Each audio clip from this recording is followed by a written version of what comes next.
Bonjour et bienvenue dans une nouvelle séquence de mathématiques au cours de laquelle aujourd'hui on va essayer de euh, traiter un cours sur la logique mathématique, bien sûr en premier épisode parce qu'il y en aurait plusieurs. Et on va aujourd'hui parler de l'introduction des généralités sur la logique que vous allez voir dans un moment dans le sommaire du cours. Alors la logique mathématique, c'est quoi? Déjà, c'est quelque chose dont on se sert depuis nos premiers pas, même à l'école. Par exemple, depuis les premiers jours, on connaissait le 1, 2, 3, 1 plus 1 est égal à 2, 2 plus 2 est égal à 4, ou bien un triangle équilatéral, c'est un triangle qui a trois côtés isométriques, etc. Donc c'est de là que commençait la logique mathématique. Mais tout simplement, comme j'ai dit, c'est une chose dont on se rendait pas compte jusqu'à ce qu'aujourd'hui, on va essayer de traiter d'une façon bien détaillée. Alors, comme j'ai dit, on va travailler ce cours en plusieurs parties. Donc, en première partie, on va parler du vocabulaire de la logique et des quelques définitions. On va parler aussi des symboles et des généralités, parce que la logique, comme d'autres thèmes, donc il doit en avoir euh, son vocabulaire, son langage technique à elle. Donc ça c'est logique aussi. Déjà, voilà qu'on parlait la logique. Alors, dans cette même première partie, on parlerait aussi de ce qu'on appelle les connecteurs logiques. La négation, bon, il y a des gens qui appellent la négation aussi, qui intègrent la négation parmi les connecteurs logiques et c'est ce qu'on appelle les connecteurs, le connecteur unaire, c'est-à-dire à une seule proposition, qu'on va voir aussi qu'est-ce que ça veut dire la proposition, mais généralement, quand on parle de connecteur logique, c'est les conjonctions, les disjonctions, l'implication et l'équivalence. Et c'est ce qu'on va voir dans un moment. Ensuite, dans la deuxième partie, mais ce n'est pas dans cette vidéo normalement, on va voir ce qu'on appelle encore la contraposée. On va parler de la distributivité entre les connecteurs logiques et différentes propositions. On va voir ce que ça veut dire la loi de Morgan, ou bien la loi de Morgan, tout simplement, il y a ceux qui l'appellent comme ça. On va voir ce que ça veut dire le Inde et le Nord, donc c'est un peu de français, un peu d'anglais, on va voir ce que ça veut dire, et on va voir d'autres trucs, d'autres assemblages sur, qui auront la même valeur de vérité. Voilà, donc on a déjà commencé à parler logique, mais tout simplement c'est pour lire le sommaire du cours, donc que vous aurez bien l'intention de poursuivre. Mais ce n'est pas dans une seule séquence, c'est chaque partie avec une séquence relative. Et dans la troisième partie, on va voir ce que ça veut dire les quantificateurs logiques. Bon, les quantificateurs logiques aussi, c'est quelque chose que vous connaissez déjà, mais peut-être, encore une fois, que vous ne vous rendez pas compte à ce que ça veut dire. Donc, il y a le quantificateur qu'on appelle le quantificateur universel, lequel que soit, donc vous le connaissez déjà sûrement. Il y a le quantificateur existentiel aussi, il existe, donc vous vous en êtes déjà servi, mais bien sûr que sans peut-être que vous vous rendez compte que c'est de la logique. En quatrième partie, on va la consacrer aux exercices d'application, parce que toujours un cours sans exercice d'application, ce n'est pas très efficace. Après, il y aurait d'autres parties sur les raisonnements, ce qu'on appelle les raisonnements logiques, parce qu'il y en a plusieurs, donc je ne pense pas encore que qu'une seule séquence va nous suffire, donc on va essayer de faire plusieurs parties, c'est-à-dire plusieurs séquences de vidéos comme ça. Mais je ne sais pas jusqu'à maintenant, je ne sais pas combien, je ne peux rien vous dire. De toute façon, veuillez bien attendre ce qui va venir. Et bien sûr, il y aurait d'autres vidéos sur des exercices de synthèse Alors là, quand on dit un exercice de synthèse, c'est-à-dire c'est un exercice qui englobe la totalité du cours et qui parle d'un peu de tout. Et bien sûr, c'est le genre des exercices qu'on a dans les examens et dans les devoirs surveillés. Alors maintenant qu'on a fini avec le sommaire du cours, on va essayer d'aborder notre cours de cette première séquence, à savoir l'introduction sur la logique. Alors la logique, on va commencer par cette première présentation. Quand on parle par exemple de la géométrie, quand on parle de la géométrie, alors on pense directement au triangle, par exemple, le triangle isocèle, équilatéral, le rectangle, etc. On pense aussi aux droites, parallèles, droite sécante, droite perpendiculaire et tout. On peut aussi penser aux repères orthonormés, ou bien on peut penser généralement à tout ce qui est figure géométrique. Ça c'est, je veux dire bien, c'est la première intention qu'on a quand on nous parle de la logique. Voilà. Semblablement, quand on nous parle aussi de l'arithmétique, alors on pense directement au nombre premier, on pense au calcul sur les nombres pairs et impairs, alors on pense à tout ce qui est calcul, tout ce qui est addition, tout ce qui est somme, etc. Alors pourquoi cette analogie? C'est pour tout simplement vous faire une petite comparaison entre ces thèmes de mathématiques et ce qui est aussi de la logique mathématique. Alors maintenant, dorénavant, quand on vous parle de la logique mathématique, essayez de penser à tout ce qui est raisonnement. Voilà. Pourquoi? Parce que la logique, il s'intéresse au raisonnement dans tous les autres thèmes qui nécessitent la justesse. C'est-à-dire le mot qui vient de juste. C'est-à-dire, y compris la géométrie dont on a parlé, y compris l'arithmétique, y compris l'algèbre, l'analyse, tous les thèmes que vous connaissez encore sur les mathématiques, alors il y en a toujours la logique. On ne peut pas travailler un thème sans penser à la logique. Et penser à la logique, ça veut dire penser au raisonnement. Voilà, donc c'est la première des choses qui est liée à la logique. Donc la logique, c'est tout simplement la science qui nous enseigne à raisonner juste.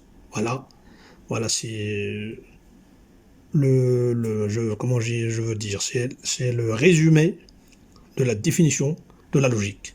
Et pourquoi j'ai dit c'est la science qui nous enseigne à raisonner, raisonner juste? C'est parce que la logique existe dans tous les domaines de la nature, dans tous les domaines de la vie, dans tout ce qui est notre vie quotidienne, et pas simplement les mathématiques. Donc j'ai dit la logique en général, c'est la science qui nous enseigne, qui nous montre comment raisonner juste. C'est-à-dire raisonner logique avec la logique, le mot que vous connaissez dans le langage courant. Ça, c'est ce qui est de la logique. Très bien. Alors comme j'ai dit au départ, la logique, comme tout autre thème d'étude, il y en aurait son langage propre à lui, c'est-à-dire propre à la logique, son vocabulaire technique, comme les autres thèmes, comme dans l'informatique par exemple. Quand on vous parle de la souris dans l'informatique, c'est pas évidemment le petit animal qui est l'ennemi du chat, bien sûr. Vous allez penser à la souris avec laquelle vous travaillez avec votre PC, bien sûr. C'est la même chose. Alors, quand on parle langage technique de la logique, on va commencer par la chose, la pierre de base de domaine de la logique, à savoir la proposition. Alors, la proposition, c'est pas encore ce que vous connaissez dans le langage courant, c'est-à-dire la suggestion, je vous propose d'aller au restaurant tel ou bien aller au cinéma pendant le week-end, alors ça n'a rien à voir avec ça. Une proposition en logique, c'est quoi? En définition, c'est un énoncé ou bien c'est une phrase affirmative douée d'une valeur de vérité qui ne peut être que vraie ou faux. Alors vous pouvez faire pause et noter la définition, c'est la vraie définition de ce qu'on appelle la proposition, ou bien encore l'assertion, parce qu'il y a des gens qui l'appellent aussi l'assertion, c'est la même chose, c'est pareil. J'ai dit c'est un énoncé doué, c'est-à-dire qui peut avoir la valeur de vérité, mais ne peut avoir que vrai ou faux en cette valeur de vérité. Il n'y a pas de moitié-moitié, et il n'y a pas de pourcentage de vérité et un autre de fausseté. Donc voilà, c'est la chose la prépondérante, c'est l'axe, je veux dire, c'est la pierre de base de la logique, c'est la proposition. Alors on va passer à autre chose. Bon, j'ai dit que la valeur de vérité d'une proposition, ça ne peut être que vrai ou faux. Eh bien, comme j'ai dit dans le sommaire aussi, on passe à quelques symboles. Donc, le vrai, on le note V ou bien 1. Et le faux, on le note F ou bien 0. Donc, ça, ce sont des notations qui sont relatives encore à la logique. Ici, voilà quelques exemples d'une proposition, de ce qu'on appelle la proposition. Alors, quand on dit par exemple 12 plus 15 est égal à 27, eh bien, c'est une proposition. Voilà, c'est une assertion, c'est une phrase affirmative qui est complète, mais qui ne peut être que vrai ou bien faux. Alors, dans ce cas, c'est vrai, 12 plus 15 est égal à 27. Quand on nous dit par exemple, la somme des angles d'un triangle est égale à 180 degrés. Là aussi, c'est une proposition, au terme de logique bien sûr, c'est une phrase affirmative qui est bien complète, mais qui ne peut être que vrai ou faux. Eh bien encore, cette fois-ci, c'est vrai. Il y a aussi, par exemple, quand on nous dit 5 à la puissance 3 est égal à 100. Oui, aussi, ça, c'est une proposition logique. C'est une proposition logique. Oui, je dis bien logique, mais ce n'est pas dans le sens du langage courant que vous connaissez. Ce n'est pas logique, ça, que la puissance 3 est égale à 100. On ne dit pas c'est pas logique. Dans la logique, on dit que c'est faux. Mais c'est logique de dire ça. Oui, je peux dire ça. 5 à la puissance 3 est égal à 100. C'est logique de dire ça, mais c'est faux comme énoncé, ou bien c'est faux comme proposition. Voilà, c'est la différence qu'il y a entre la logique comme sujet d'étude et la logique qu'on connaît dans le langage courant. Alors 5 à la puissance 3 est égal à 100, c'est une proposition fausse, c'est faux. Alors maintenant, on va passer à un exemple qui n'a rien à voir avec la proposition. Quand on vous dit par exemple, combien d'élèves y a-t-il dans cette classe ou bien dans la classe? Alors est-ce que c'est une proposition de logique?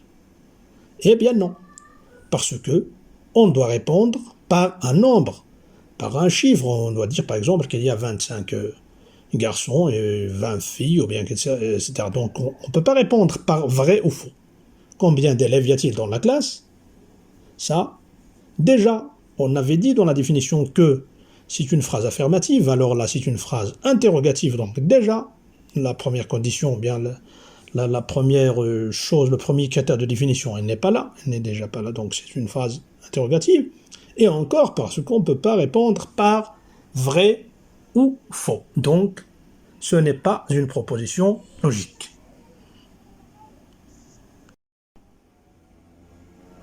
Maintenant, je vais vous faire une petite remarque, c'est que, puisqu'on a dit que la logique, elle s'intéresse à tout ce qui est raisonnement, eh bien oui.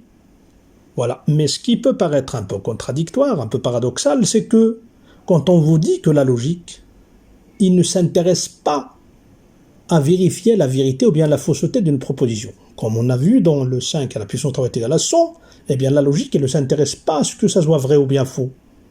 Non, il s'intéresse à ce que ça soit logique de dire 5 à la puissance 3 est égal à 100. Ça, c'est un énoncé, c'est une phrase affirmative qu'on peut dire. On dit que c'est faux, mais on dit c'est logique. Voilà. Ce qui paraît un peu, ce qui peut paraître contradictoire, mais c'est logique. Puisqu'on parle de la logique, donc c'est logique. La logique ne consiste pas à vérifier la vérité ou la fausseté d'une proposition, mais plutôt au raisonnement. Alors on va voir, quand on va arriver au stade de raisonnement, vous allez voir l'intérêt de la logique. Alors que quand on part de 5 à la puissance 3 est égal à 100, et on veut en sortir d'autres choses qui pourraient être vraies, alors là, on va voir que ça ne serait pas logique. Eh bien, au raisonnement, qui est en convient, c'est-à-dire qui convient ou bien qui va de cette proposition. Là, c'est une petite remarque à faire, c'est très intéressant, pour éviter la confusion qu'on peut avoir dans ce sens-là de définition de la logique. Maintenant, on va passer à ce qu'on avait appelé les connecteurs logiques. Eh bien, moi aussi, je peux dire que la négation, c'est un connecteur de logique. Alors, la négation d'une proposition P, c'est tout simplement la proposition qui dit le contraire de cette proposition. C'est-à-dire, c'est la proposition qui est vraie lorsque P est fausse et inversement. Voilà. Donc, qui est encore fausse lorsque P est vrai. Donc ça, on l'appelle la négation de P. Et bien sûr, puisqu'on a dit qu'on va aussi traiter les symboles, etc. Donc, il est noté il est dit non P et il est noté P bar ou bien le symbole devant le P. Voilà. Le symbole, c'est une sorte de L à l'envers devant le P. Voilà, c'est ce qu'on appelle la négation d'une proposition.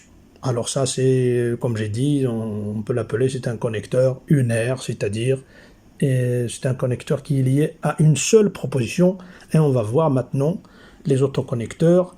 Maintenant, on va parler de ce qu'on appelle la table de vérité d'une proposition et de sa négation. Voilà. Alors, ce qu'on appelle la table de vérité, c'est une table de ce genre. Donc, on met la proposition P ici. Alors, on a 1 ou bien 0, c'est-à-dire aussi le vrai ou bien le faux. Une proposition logique, comme on a dit, il peut être vrai ou bien fausse. Donc, l'un des deux. Et comme on a dit qu'on peut noter aussi 1 et 0, donc c'est la même chose. Alors, quand P est vrai, alors sa négation, elle doit être fausse, c'est-à-dire le contraire. Voilà, donc P est vrai, on met le V ici, et on met le F ici. Donc, chez le P bar. D'accord, donc la même chose, quand la proposition P, elle est fausse, alors la négation de cette proposition, elle est vraie, et on note 1 ou bien le V, comme on a dit. Alors, après cette table de vérité, on va passer à de petits exemples. Voilà, par exemple, la proposition P, c'est 2, elle est supérieure à 0. Voilà, c'est une proposition. Alors, la négation de cette proposition, c'est 2 inférieur ou égal à 0. Parce que quand le 2, elle n'est pas supérieure à 0, alors il est soit égal à 0, soit il est inférieur à 0. Donc la logique dit que la négation P bar de P, c'est 2 est inférieur ou égal à 0. Maintenant, 10 à la puissance 2 est égal à 50. Eh bien, comme on a dit, on ne s'intéresse pas à ce que ça soit vrai ou faux. Donc ce qui est intéressant, c'est que c'est une proposition. Ça, c'est pas vrai. Mais c'est logique. Donc 10 à la puissance 2, c'est égal à 100, c'est pas 50. Mais c'est une proposition qui est logique. Elle est fausse, oui, mais c'est logique. Donc 10 à la puissance 2 est égal à 50. Alors la négation P bar, c'est 10 au carré est différent de 50. Voilà. Si 10 au carré n'est pas égal à 50, alors elle est différente de 50. Une autre proposition, parce que proposition, c'est pas toujours des chiffres. On dit aucun ami n'est venu. C'est-à-dire, par exemple, vous avez une fête à la maison, vous avez invité des amis et personne n'est venu. Alors, le contraire, c'est pas que tous les amis sont venus. Non, le contraire, c'est quand au moins un est venu, alors ça, c'est la négation de votre proposition. Alors, au moins un ami est venu. Ça, c'est la négation de aucun ami n'est venu. Donc, il suffit que une personne vienne parmi vos amis, que la proposition P soit cassée, c'est-à-dire que ce soit la négation de votre proposition P. Alors faites attention, ce genre de choses, vous allez rencontrer aussi quand vous allez faire dans le chapitre des probabilités, donc il faut toujours connaître ce qu'on appelle l'énoncé, voilà, encore en probabilité, le contraire de l'énoncé, donc c'est très important. Alors c'est très intéressant de connaître ce genre de logique et de pouvoir synthétiser la négation d'une proposition ou bien de, comme j'ai dit dans le chapitre des probabilités d'un événement en sens de probabilité. Maintenant, on passe à la suite sur les connecteurs logiques, ou bien ce qu'on appelle les connecteurs logiques binaires, c'est-à-dire qui nécessitent l'existence de deux propositions. Alors, on va commencer par ce qu'on appelle déjà un connecteur logique. Alors, c'est déjà quoi? Alors, un connecteur logique, comme je l'ai défini ici, c'est un outil de logique qui consiste à combiner deux propositions pour en sortir une autre proposition dont la valeur de vérité dépend de celle des deux propositions de base. Bien sûr, puisqu'il vient de leur combinaison, donc elle va dépendre de leur valeur de vérité. Voilà, c'est la définition générale d'un connecteur de logique. Alors maintenant, on va passer bien au genre de connecteurs logiques qui sont enseignés jusqu'à ce niveau-là. Alors, on va commencer par ce qu'on appelle la conjonction. Alors, cette conjonction, ça peut peut-être vous rappeler quelque chose dans la langue française, déjà, quand on parlait des coordonnants de conjonction, ou bien quelque chose comme ça. Donc, déjà, vous pouvez peut-être vous en servir ou bien vous rappeler de ça. Alors, mais ça n'a rien à voir ici. En combinant deux propositions par le coordonnant et, voilà, c'est là où on parle de la conjonction, ce qu'on appelle le connecteur conjonction. Et on note comme ça. On note un V à l'envers et on note comme ça P et Q. Voilà. Donc on dit P, la proposition P et Q. Et alors, la table de vérité de ce connecteur de logique, eh bien, c'est là l'importance de ces connecteurs de logique. Donc, c'est pas tout simplement la définition qui est intéressante, mais c'est plutôt leur valeur de logique, leur table de vérité. Alors, on a une proposition ici, une proposition, mais quand on a affaire à deux propositions en même temps, alors il se peut que la proposition P soit vraie et la proposition Q soit vraie. Mais il se peut que la proposition P soit vraie, mais la proposition Q soit fausse.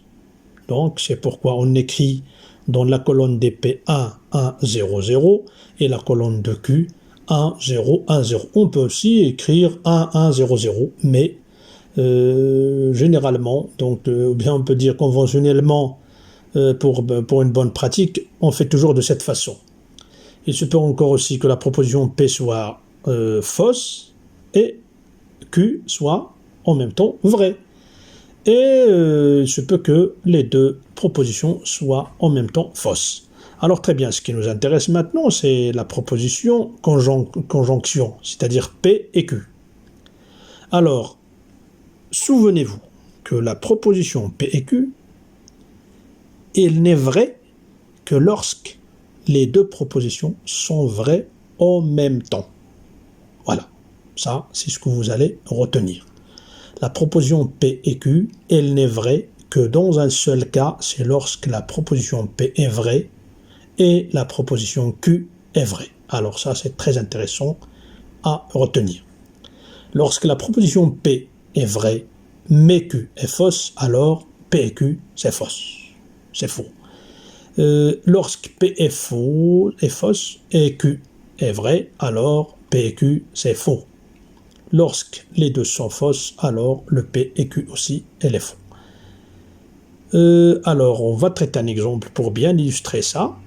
Alors, une école, par exemple, une école privée, ou bien une école supérieure, ou bien une école d'ingénieurs, elle exige que les élèves qui doivent y intégrer, elle exige une moyenne de supérieure ou égale à 14 sur 20. Et la proposition Q, avoir un bac sciences mathématiques.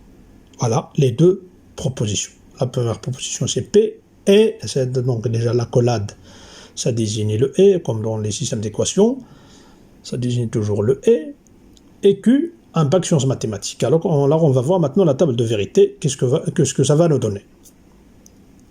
Alors, quand P est vrai et Q est vrai, voilà, c'est la seule chance que l'étudiant, ou bien par laquelle l'étudiant peut s'intégrer dans cette école. C'est-à-dire avoir une moyenne supérieure ou égale à 14 sur 20 et avoir un baccalauréat en sciences mathématiques. Pour les autres propositions, pour les autres cas, c'est impossible. Par exemple, lorsque cet étudiant a une moyenne de 14 sur 20, mais il n'a pas un bac sciences mathématiques, alors il n'est pas accepté. Donc, P et Q, c'est faux. Donc, il ne va pas s'intégrer dans l'école. Lorsqu'il n'a pas une moyenne de 14 sur 20, malgré qu'il a un baccalauréat en sciences mathématiques, il ne peut pas intégrer l'école. Donc, c'est faux. Donc, il ne peut pas aller dans cette école. Lorsqu'il n'a ni la moyenne ni un bac sciences maths, c'est aussi faux. Donc, voilà un exemple qui est concret, qui peut vous expliquer ce que ça veut dire, la conjonction en termes de logique.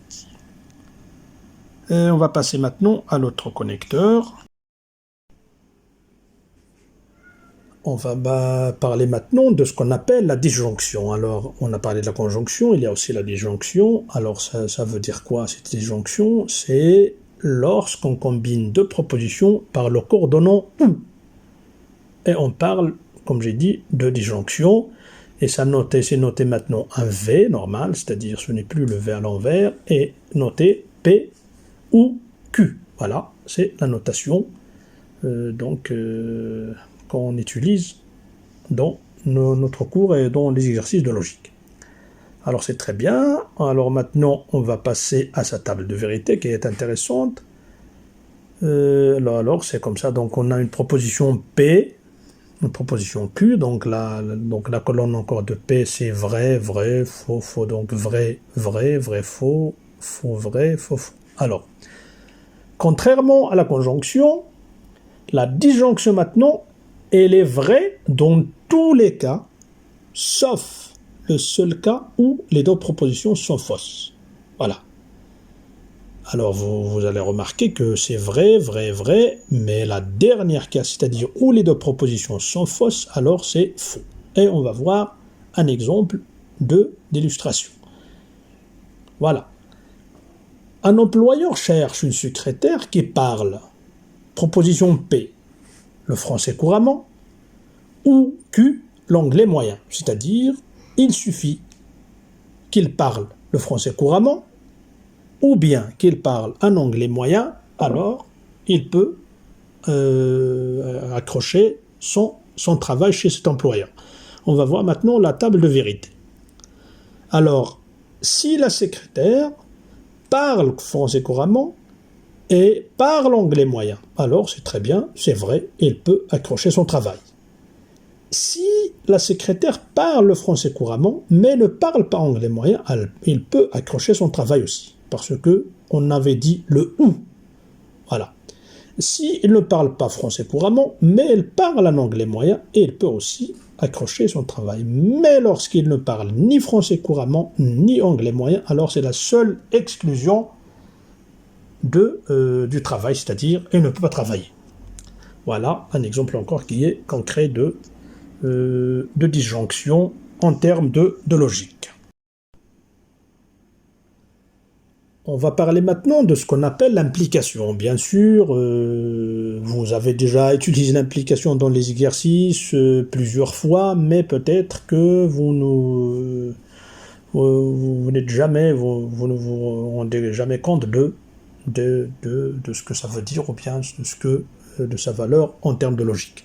Alors l'implication, c'est quoi? C'est lorsqu'on combine deux propositions par le coordonnant, alors, ou bien entraîne, on parle de l'implication et on note comme ça, donc la fameuse flèche dans un seul sens, voilà, dans ce sens ou bien de l'autre sens, tout simplement c'est un seul sens. Et on note comme ça, entre deux propositions, on dit que P implique Q, c'est-à-dire P entraîne Q, ou bien P alors Q. Voilà, c'est ce que ça veut dire l'implication. On va voir encore la table de vérité de cette implication. Alors, l'implication aussi, c'est la P implique Q, elle est toujours vraie, sauf dans le cas où la première proposition est vraie et la deuxième, c'est-à-dire celle que va entraîner la première, elle est fausse. Alors dans ce cas, c'est faux. Alors, concentrez-vous bien parce que l'implication, comme j'ai déjà dit pour la petite remarque sur le raisonnement et la vérité, la fausseté, donc l'implication aussi c'est un peu confuse aussi, mais faites attention, on va essayer d'expliquer ça dans un exemple. Alors, l'exemple, c'est quoi? La proposition P, tu es admis, par exemple, dans un concours, ou bien dans une classe, ou bien dans une école, tu es admis. Mais avant que tu sois admis, il y avait que tu étais admissible. Si tu es admis, alors tu étais admissible. Tu ne peux pas être admis sans que tu sois admissible. Alors écoutez bien. On va passer maintenant à la table de vérité et on va voir, on va essayer d'expliquer la confusion dont je vous ai parlé. Alors, la proposition P est vraie, c'est-à-dire tu es admis. Bon, la proposition Q, tu es admissible, tu étais admissible. Alors c'est très bien. P, tu es admis, implique tu étais admissible. Très bien. Tu n'es pas admis, mais il se peut que tu sois admissible. Alors là aussi, c'est vrai parce que tu étais admissible, mais par exemple, tu as mal passé ton oral, donc tu n'as pas réussi à être admis. Mais ça ne veut pas dire que ça a été logique. Donc tu n'es pas admis implique que tu es admissible, c'est logique aussi, c'est vrai. Parce que, alors là, je ne sais pas encore si vous faisiez attention lorsqu'on vous disait que c'est une condition nécessaire et suffisante, ou bien une condition nécessaire mais pas suffisante, c'est bien le cas. Alors, être admissible, c'est une condition qui était nécessaire. Voilà, ça c'est, quand on parle de l'implication, c'est bien ça. Alors, si tu es admissible, tu devrais être admissible. Alors, cela, c'est une condition qui est nécessaire, c'est une proposition nécessaire. Mais, ça ne veut pas dire que tu serais admis. Alors c'est très bien. Donc, il se peut que tu ne sois pas admis, malgré que tu étais admissible. Alors là, c'est une proposition qui est vraie et qui peut être logique. Voilà, donc P implique. Et il y a aussi lorsque tu n'es pas admis et tu n'étais pas admissible. Là aussi encore, c'est logique, c'est vrai. Tu n'étais pas admissible, donc tu n'es pas admis. Là encore, c'est vrai. Et tu es admis implique que tu étais admissible, oui, c'est logique, c'est vrai, donc c'est 1. Et on est maintenant ici. Alors là, le seul cas où l'implication est fausse, c'est que si on verrait votre nom sur la liste des admis sans que tu sois admissible. Alors là, c'est faux. C'est impossible, donc c'est faux. Impossible d'être admis sans passer par être admissible. Alors là, j'espère très bien que c'était bien expliqué. Si, par exemple, tu n'étais pas dans la liste des admissibles, et enfin, tu veux attendre que ton nom soit dans la liste des admis, alors ça, c'est faux. Alors, j'espère très bien que je vous ai bien rapproché l'idée de bien comprendre ce cas, parce qu'il y a toujours de la confusion dans ce qui concerne le connecteur de l'implication. Maintenant, pour le dernier connecteur de logique, ce qu'on appelle l'équivalence, bien sûr, vous l'avez déjà utilisé plusieurs fois, des dizaines de fois, surtout quand vous avez affaire à la résolution des équations, bien des systèmes d'équations. Parce que c'est là où c'est obligatoire de travailler avec les équivalences, donc automatiquement, vous vous en êtes déjà servi, mais peut-être, bien sûr, comme je le répète, sans se rendre compte. Alors, qu'est-ce que ça veut dire l'équivalence? L'équivalence, c'est le connecteur de logique qu'on peut remplacer par cette phrase. Si et seulement si. Alors, vous en avez déjà entendu aussi des dizaines de fois dans des théorèmes, dans pas mal de choses. Alors, lorsqu'on combine deux propositions par le coordonnant si et seulement si, alors on parle de l'équivalence, du connecteur équivalence. On note, c'est la flèche à double sens, et on note P équivalent à Q. Alors très bien, on passe maintenant à sa table de vérité. J'ai oublié de vous dire que ça aussi, l'équivalence, ça veut dire que les deux propositions ont la même valeur de vérité. C'est-à-dire, si l'une est fausse, alors l'autre est fausse. Si et seulement si l'autre est fausse, alors on l'a déjà utilisé pour l'implication. Alors, si une proposition est vraie, si et seulement si l'autre l'est aussi. Une proposition est fausse si et seulement si l'autre est aussi fausse. Alors on passe à la table de vérité de l'équivalence.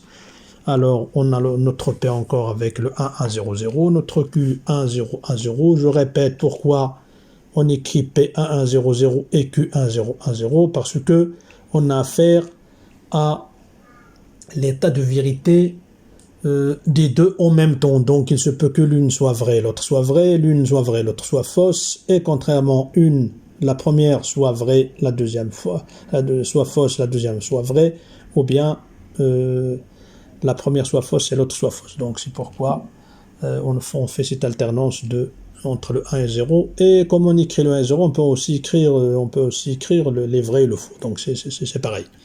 Alors on a dit que l'équivalence, on parle d'équivalence lorsque les deux propositions ont la même valeur de vérité, c'est-à-dire lorsque la proposition P est vraie et la proposition est aussi vraie. Et lorsque la proposition P est fausse et la proposition Q aussi est fausse. C'est là où on a la vérité de l'équivalence. Lorsque P est vrai mais Q est fausse, alors il n'y a pas d'équivalence. On ne peut pas parler de l'équivalence. Lorsque P est fausse et Q est vrai, il n'y a pas aussi d'équivalence. On va illustrer ça par un petit exemple. Avant de passer à l'exemple, je vous rappelle, comme j'ai déjà dit, que c'est le connecteur recommandé dans la résolution des équations. On ne peut pas travailler une équation sans utiliser de l'équivalence, parce que pour passer d'une étape à une autre, il faut que les deux propositions soient équivalentes.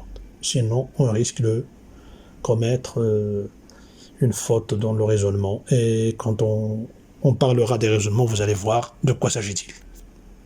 Alors, la proposition P, on prend x plus 1 est égal à 0. La proposition Q, x est égal à moins 1. Alors, vous remarquez très bien que si on vous donne de résoudre cette équation, eh bien, du coup, vous écrivez ici, entre les deux propositions, le symbole équivalent, et c'est très bien. Donc, x plus 1 est égal à 0, c'est équivalent à q, qui est x est égal à moins 1. Voilà, c'est un exemple concret. Donc, comme j'ai dit, cette équation, c'est très bien. Donc, c'est un exemple de proposition équivalente. Pour sa valeur de vérité, comme on a déjà dit dans la définition, le P équivalent à Q, il est vrai lorsque les deux propositions sont vraies, et il est vrai quand les deux propositions sont toutes les deux fausses. À part ça, c'est toujours faux. Il ne peut pas, une proposition vraie n'est pas équivalente à une autre fausse. Et contrairement, une proposition fausse n'est pas équivalente, ne peut pas être équivalente à une proposition qui est vraie. Alors, c'est très bien pour cette séquence. Eh bien, je souhaite que c'est très bien ce qu'on avait dit pour cette première partie. Je souhaite très bien que vous ayez bien compris au moins déjà cette première partie sur les généralités, sur le vocabulaire et tout. Et attendez-nous dans une deuxième séquence. On va essayer de suivre le sommaire dont on a parlé au début. Alors, à bientôt.